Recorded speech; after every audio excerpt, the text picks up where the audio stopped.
क्या हुआ सीते?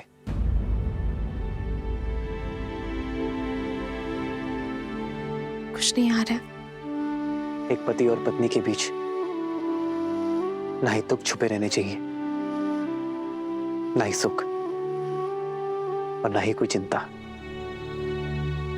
मुझे ये सब देखकर उचित नहीं लग रहा है। और हिंसा तो सबसे बड़ा धर्म है ना, फिर धर्म के पथ पर चलने वाले हिंसा का पालन कैसे कर सकते हैं? आर्य, उचित कहा तुमने सीते।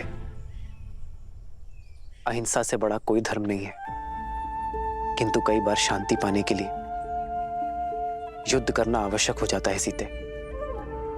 और हिंसा तो हम हर क्षण करते हैं।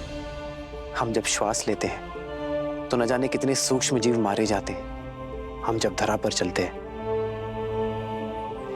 तो न जाने कितनी वनस्पति, कितने कीट कुचले जाते हैं।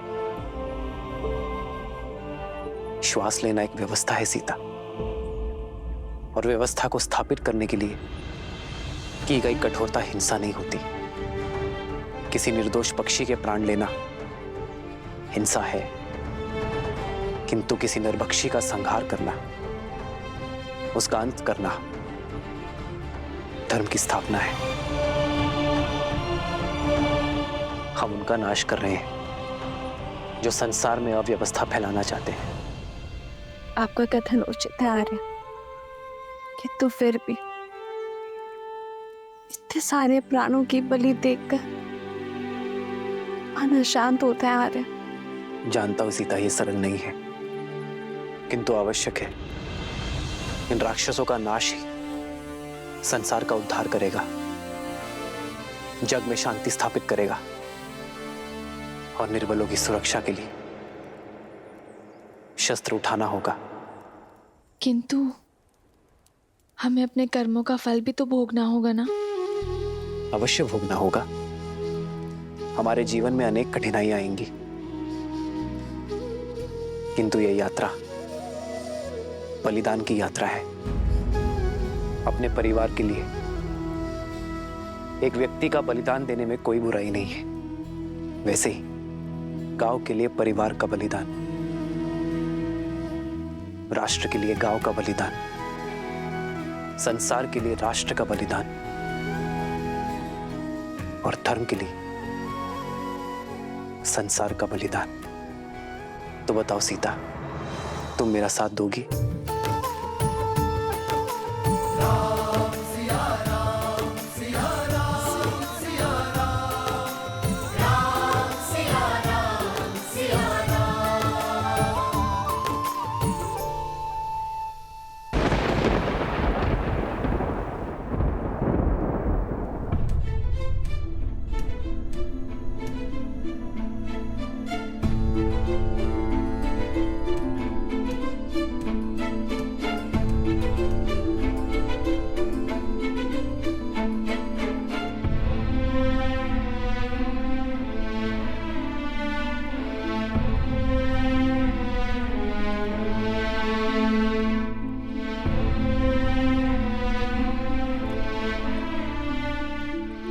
मुझे भान है कि तुमने बाली को प्राणदान क्यों दिया है हनुमान। वानरों की नियति से अनभिज्ञ नहीं हूं मैं। जामवंत जी, बाली कभी बुरा नहीं था, पर क्रोध ने उसकी बुद्धि भ्रष्ट कर दी। सुग्रीव बाली विवाद में मैं वानरों की शक्ति की हार स्वीकार नहीं कर सकता था, इसलिए मुझे हस्तक्षेप करना पड़ा।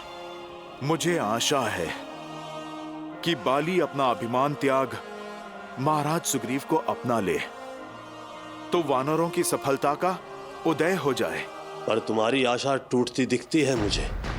बाली हमारा साथ कभी नहीं देगा। भ्रम के मेघों से यदि अपमान का चक्रवात मिल जाए तो विनाश कोई नहीं रोक सकता हनुमान। बाली का अभिमान ही उसके अंत का कारण बनेगा। भैया, बाली भैया,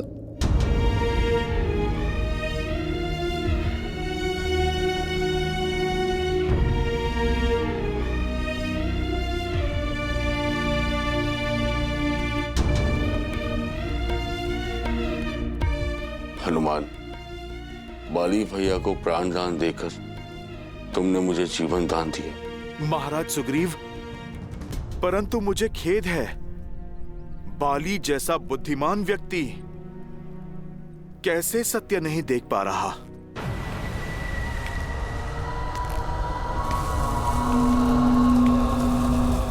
बाली आ रहा है सुग्रीव, और वो तुमसे अपना प्रतिशोध लेगा। भैया, बाली भैया। उस ओर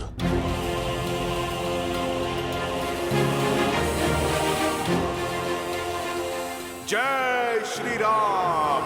जय महावीर हनुमान, जय जय पवन पुत्र हनुमान। यहां से ऋष्यमुख पर्वत चले जाओ। ऋषि मतंग के श्राप के कारण बाली वहां पर प्रवेश नहीं कर सकता। सुग्रीव वहां पर सुरक्षित रहेगा। चलिए महाराज।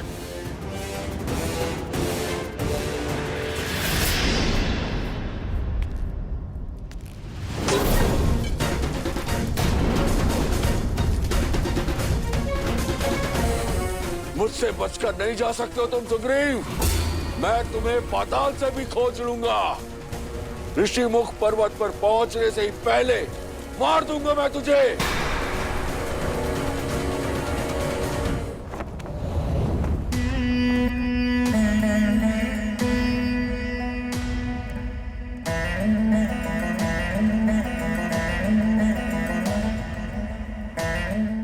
शनन को ये समाचार देगा कौन?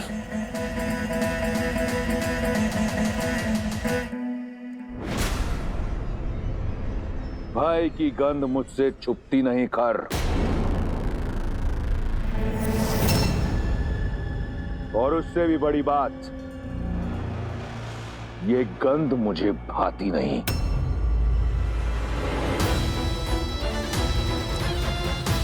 मैंने अपने सौतेले भाइयों को दंडक का शासन सौंपा, ये सोचकर कि वो वहां अपने भय का साम्राज्य स्थापित करेंगे। इसलिए नहीं कि वो इस तरह भयभीत होकर मेरे समक्ष खड़े हों। तुम्हारे झुके हुए नेत्र इस साफ बताते हैं कि तुम्हारा भय, तुम्हारी व्याकुलता उचित भी है और आवश्यक भी, परंतु स्मरण रहे, आज मेरे कान किसी भी प्रकार की बुरी सूचना सुनने को सज्ज नहीं। ये भय फिर दिखा तुम्हारे नेत्रों में,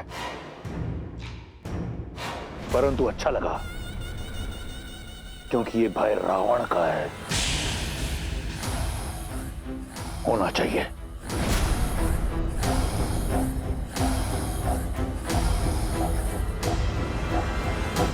भयदान दिया तुम्हें, बोलो। भैया,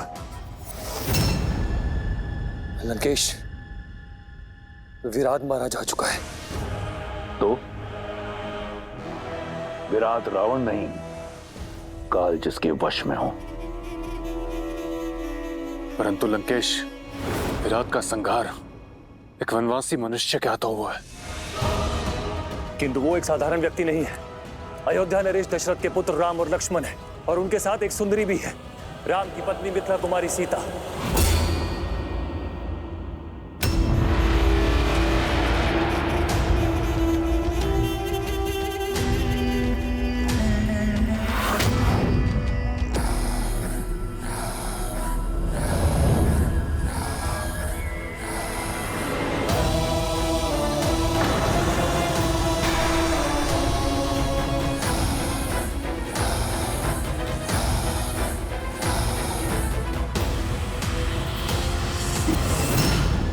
ये तलवार चेतावनी है खर।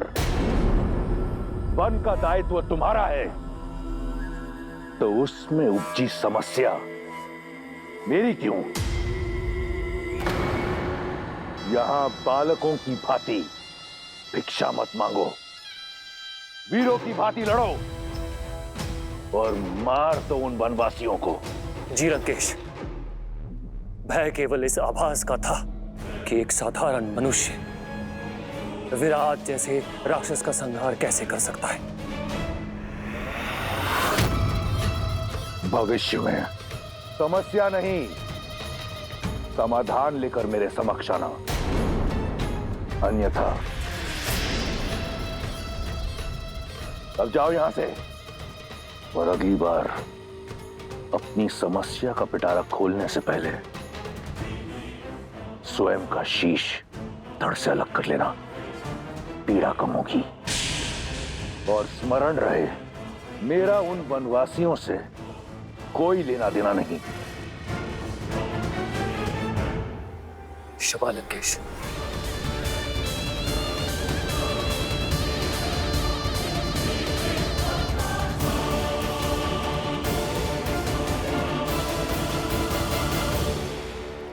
नहीं स्वामी, ऐसा मत कीजिए। क्यों ना करूं? उसने मेरे स्वाभिमान को ठेस पहुंचाई है। मुझे नीचा दिखाने के लिए उसने तुम्हें अपनी पत्नी बनाया। अब प्रतिशोध का एक ही मार्ग है, रूमा से विवाह। ऐसा अनर्थ मत कीजिए स्वामी। क्यों? क्यों ना करूं? वो करे तो नियम और मैं करूं तो अनर्थ। जो नियम सुग्रीव पर लागू होता है, तुम पर लागू होता है, वो मुझ पर क्यों नहीं? क्योंकि सुग्रीव ने आप ही के आदेशानुसार उस गुफा के मुख पर चट्टान रखी थी। आप ही के आदेश पर उसने किष्किंधा को संभाला था। और स्वामी, आपने तो रूमा को पुत्री समान प्रेम दिया है, तो अब क्यों प्रतिशोध की आग में आप अपना सम्मान, अपना गौरव और अपने धर्म को भस्म कर रहे हैं? क्यों अधर्म करके नर्क के भागी बन रहे स्वामी? चट्टान तब रखनी थी जब मेरी मृत्यु हो जाती, तब। लेकिन रक्त बहकर बाहर आया था। वो रक्त नहीं था। वो उस मायावी की माया भी तो हो सकती थी ना। सुग्रीव की चाल भी तो हो सकती है। नहीं चाहिए मुझे धर्म, नहीं चाहिए मुझे स्वर्ग, और ना ही मोक्ष। यहाँ राज शक्ति और युक्ति से होता है, और ये दोनों ही अपार है मेरे पास। इसलिए राज भी मेरा होगा और रूमा भी। सुग्रीव को मूल्य तो चुकाना ही होगा। सैनिकों, रूमा को मेरे समक्ष प्रस्तुत करो। रुक जाइए स्वामी, अंगद के विषय में तो सोचिए। वो भी बालक है, उस पर क्या प्रभाव पड़ेगा? उसके लिए यह प्रशिक्षण होगा। वो भी तो देखे कि वानर राज कैसे बना जाता है।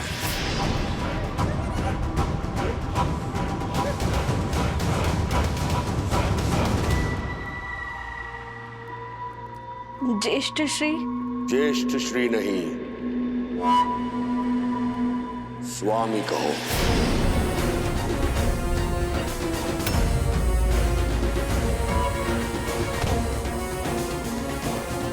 आज से तुम मेरी पत्नी हो। आज रात्रि मैं सुग्रीव का वध करके तुम पर अपना अधिकार रखूंगा।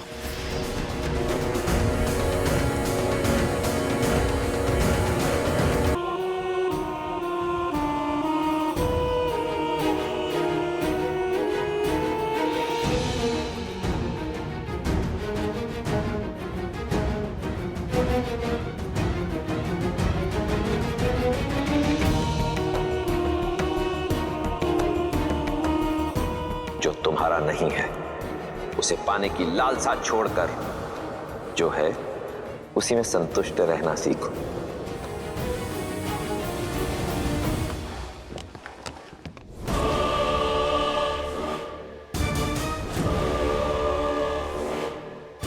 किसने किया ये दुस्साहस?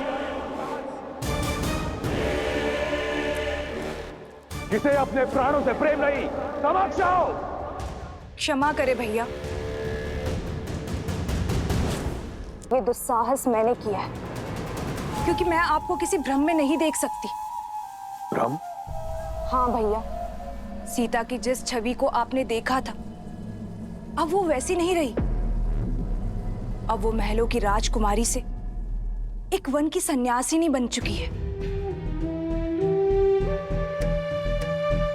तनिक सोचिए भैया, सीता के सौंदर्य और तेज के बारे में।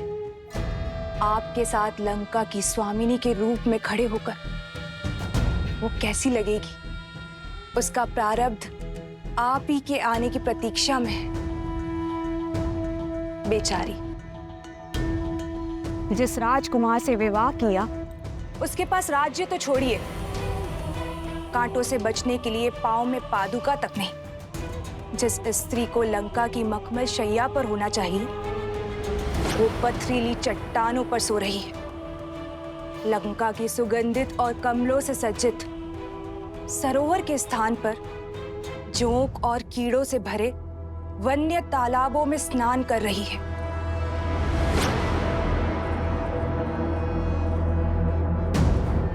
सीता लंका के लिए बनी है और लंका सीता के लिए।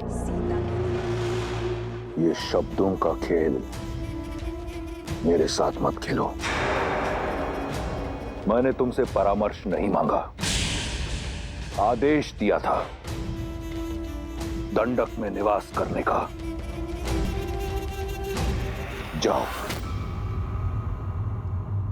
भैया, मैं आपके भीतर चल रहे इस द्वंद्व को समझती हूँ। चाहे वर्षों लग जाए, उस घने विशाल दंडक वन में मैं खोजूंगी सीता को।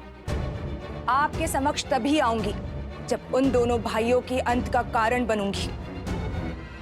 न राम, न लक्ष्मण और न ही कोई ऋषि साथी, कोई भी रावण की बहन के इस प्रकोप से बच नहीं पाएगा।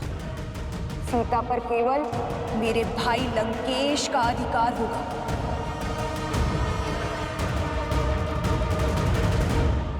राम राम राम राम राम राम राम राम राम।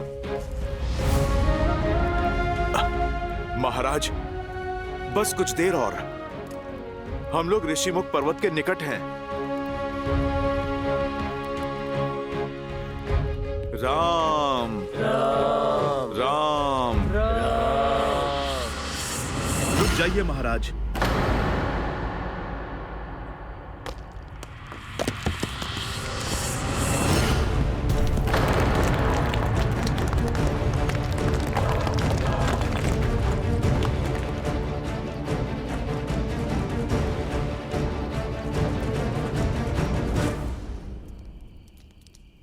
महाराज, आप चलिए।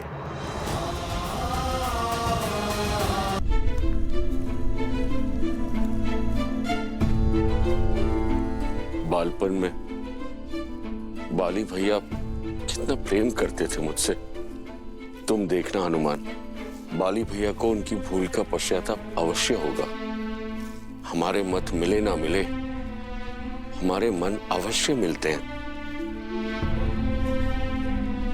महाराज सुग्रीव,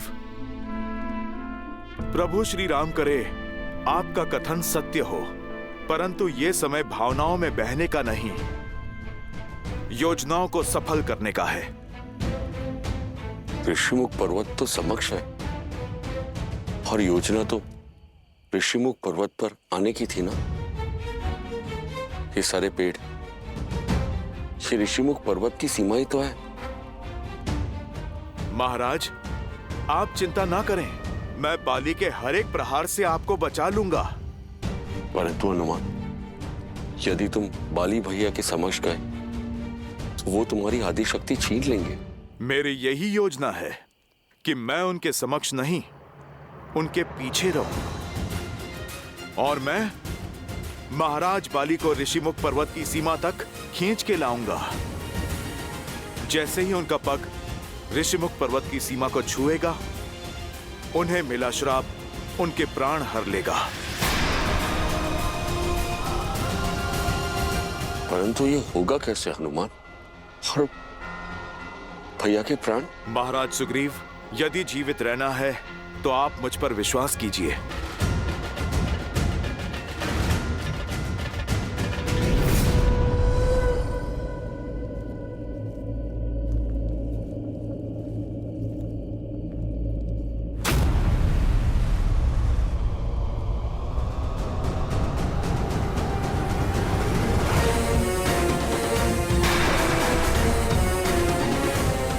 मुझे देखकर भाग रहा है कायर?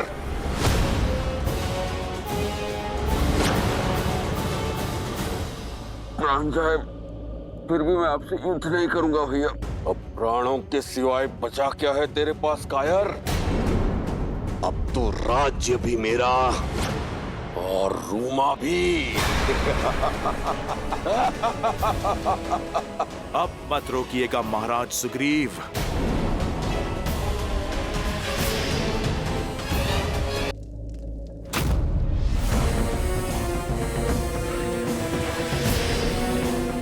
मुझे देखकर भाग रहा है कायर?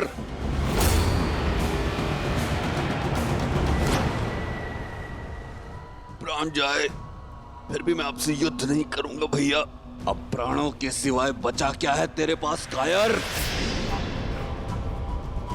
अब तो राज्य भी मेरा और रूमा भी। अब मत रोकिएगा महाराज सुग्रीव।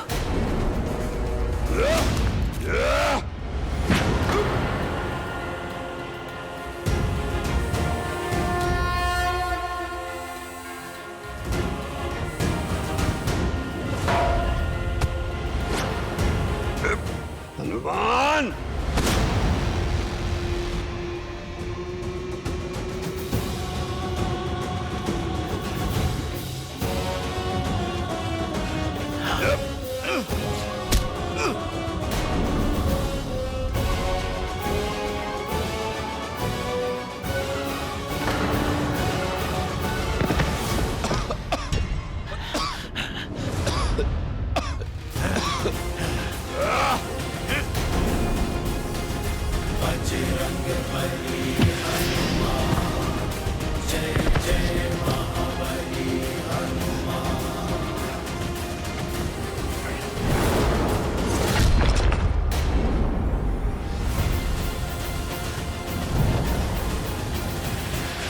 महाराज सुग्रीव, बस थोड़ा और निकट ही जाना है। आप ऋषिमुख पर्वत की सीमा तक जाओ।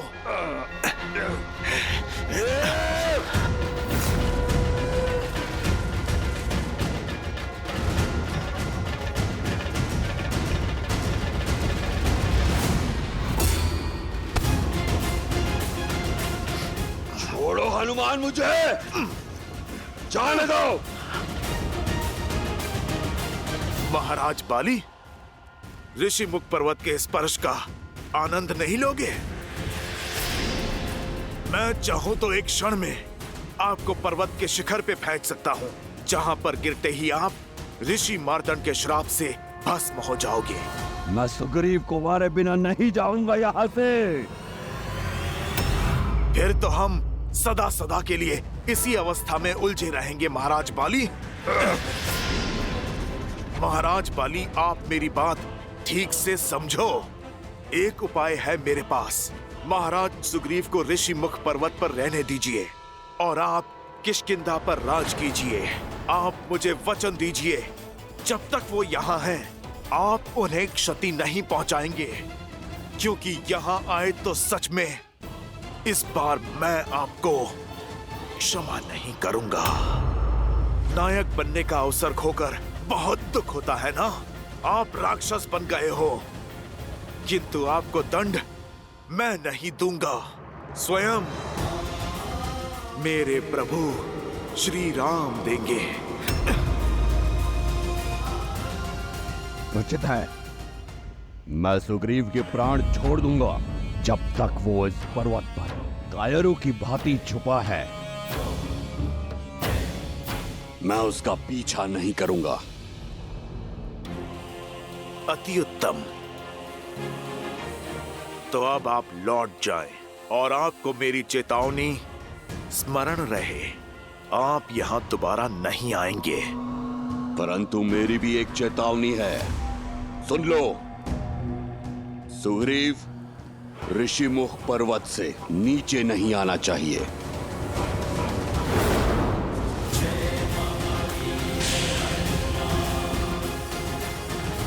बाली, छल से मेरी शक्ति भी ले लो, तो भी मुझसे युद्ध करने के लिए तुम्हें सीमा को लांघना होगा।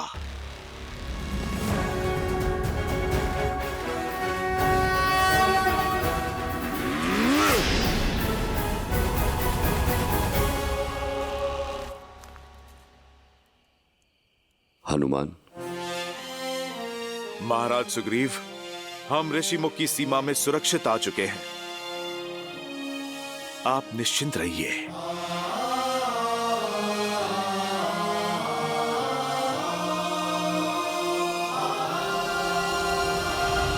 धन्यवाद हनुमान, तुमने जीवन दान दिया है मुझे,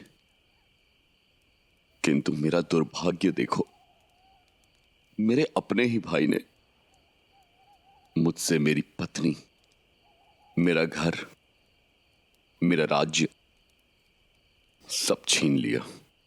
महाराज सुग्रीव, अधर्म का वृक्ष तेजी से पनपता है और उतने ही तेजी से काटा भी जाता है।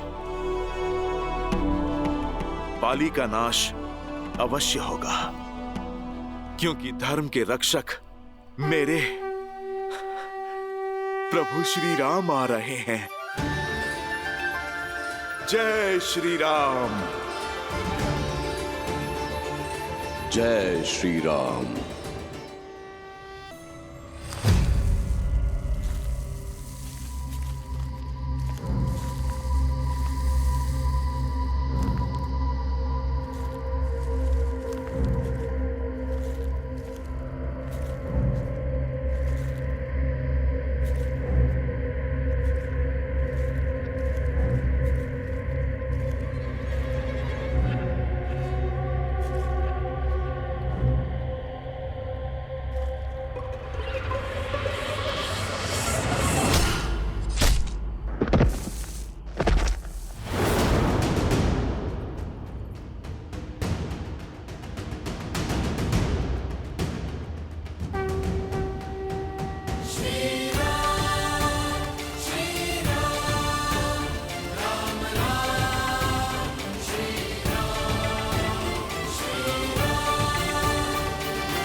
राक्षस अपना कुमार छोड़ने को तैयार नहीं और श्री राम अपने संकल्प पे अड़े हैं, किंतु मनुष्य जन्म के कारण विष्णु अवतार श्री राम की सीमाएं हैं। मनुष्य जन्म की भी मर्यादाएं हैं। बल और छल में वो इन राक्षसों से कैसे जीत पाएंगे? देवी, श्री राम की सीमाएं केवल मर्यादा तक सीमित हैं। समय और प्रयास की कोई सीमा नहीं है श्री राम के लिए, और इसी कारण इस वनवास काल में श्री राम ने सैकड़ों राक्षसों का संहार किया, कई ऋषियों और ऋषि कन्याओं का उद्धार किया। आयुष्मान बाबा, इसी तरह धर्म की रक्षा के लिए आगे बढ़ते रहो। नियति तुम्हारे साथ है। और साथ ही ज्ञान भी बटोरते चले गए, और इसी प्रकार धर्म और न्याय के पथ पर चलते हुए कई वर्ष बीत गए, परंतु इतना समय व्यतीत हो जाने के उपरांत भी श्री राम की भेंट ऋषि अगस्त्य से नहीं हुई थी। वो ऋषि अगस्त्य जिनके पास स्वयं श्री राम के प्रारब्ध की कुंजी है, इससे पूर्व की बहुत देर हो जाए, श्री राम का ऋषि अगस्त्य से मिलना अत्यावश्यक है।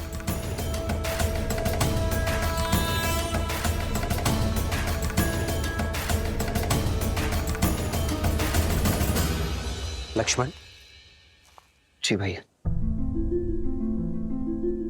क्या बात है, तुम व्यथित लग रहे हो? इस वन में भटकते हुए लगभग कई वर्ष बीत गए भैया, किंतु अब तक हमें वो वृक्ष नहीं मिला है जो हमें ऋषि अगस्त्य के स्थान तक ले जा सके। कभी कभी तो लगता है कि क्या सत्य में ऐसा कोई वृक्ष है भी, या ये बस एक कथा मात्र है? मधुमक्खी नहीं जानती लक्ष्मण कि जिन पुष्पों से वो रस इकट्ठा कर रही है उसका कण भी संसार में फैला रही है। हम पथिक है लक्ष्मण,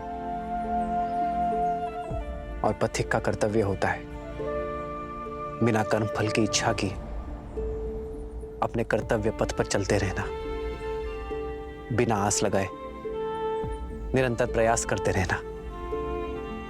और फिर क्या पता, जिसे हम निरंतर खोज रहे हैं वो हमारे नेत्रों के सामने हो बस हम उसे देख ना पा रहे हो।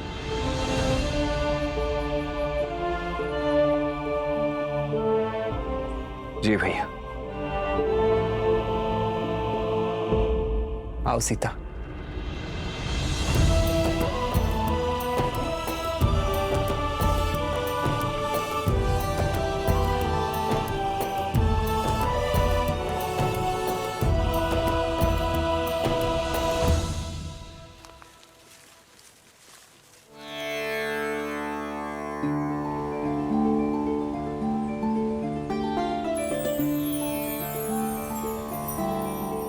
संध्या काल होने को है। आज रात्रि हमें यही विश्राम करना चाहिए। जी भैया।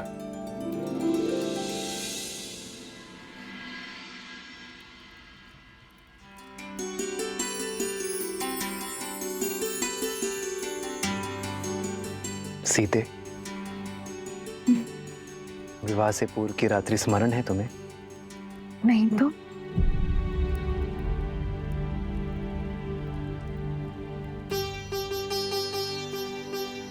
स्मरण उसे किया जाता है जिसे बुलाया जा सके, और मैं तो आज भी उसी क्षण में हूँ, उसे जी रही हूँ। उस रात्रि भी चंद्रमा इतना ही सुंदर था और मिथिला की शीतलता पवन में घुली थी। मेरी सीता की सुगंध। अच्छा, मैं नहीं जानती थी कि धनुर्धर राम शब्दधर भी है। आप तो कविताएं कहने लगे। जब जीवन संगिनी प्रकृति से मिले तो कोई भी कवि बन सकता है। राम राम राम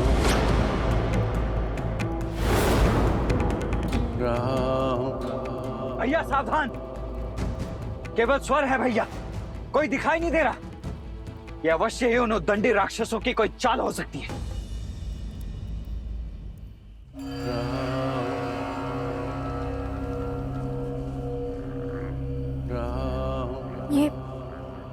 ये कैसी ध्वनि आ रहा?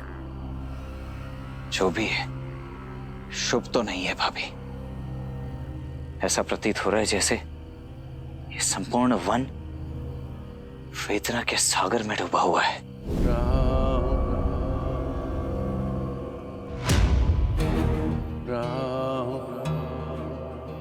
स्वर वहां से आ रही है। सावधान भैया, ये किसी असुर का छल भी हो सकता है।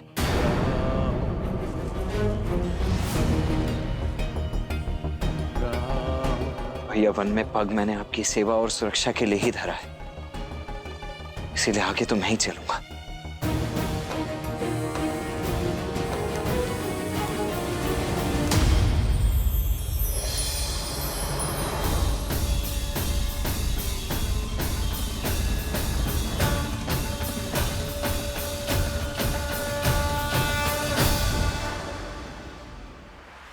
देखा भैया, मैंने कहा था ना ये एक माया जाल है।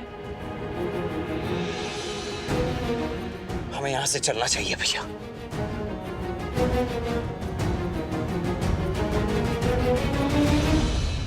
राम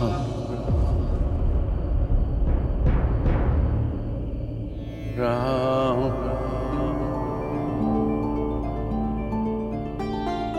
राम। नहीं लक्ष्मण, इस वृक्ष की पुकार में छल का सार नहीं, करुणा का संसार सुन रहा हूं मैं। राम संभल कर भैया, संभल कर भैया। राम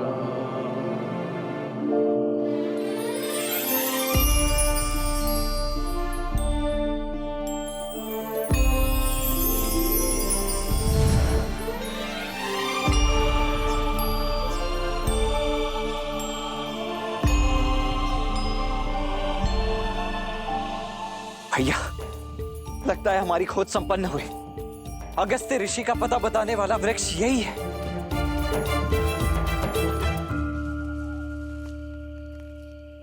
राम किसी वेदना में हो मित्र।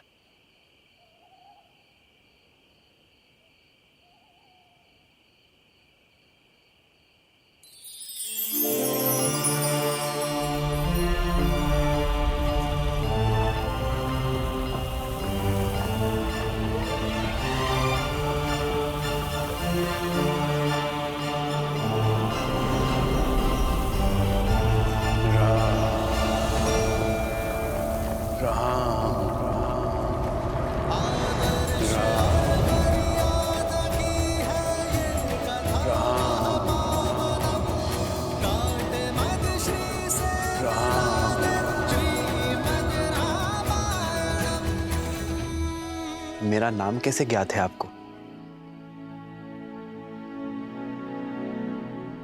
इस सुरक्षा कवच को भेद कर मुझ तक पहुंचने का सामर्थ्य केवल आपकी करुणा में है राम। सैकड़ों वर्ष बीत गए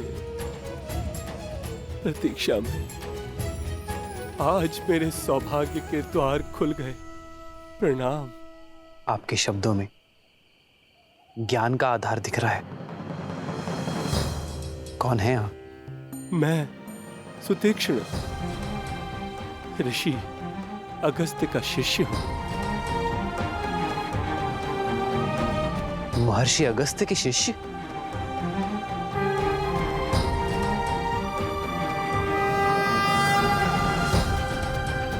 कहाँ थे आप ऋषिवर? यदि आप थोड़ा पहले मिल जाते तो आपके और हमारे कई वर्ष बच जाते। आपको ज्ञात नहीं है कि ऋषि अगस्त्य को हमने कहां कहां नहीं ढूंढा है। अब तो ऐसा प्रतीत होता है जैसे हमारा जीवन सफल हो गया।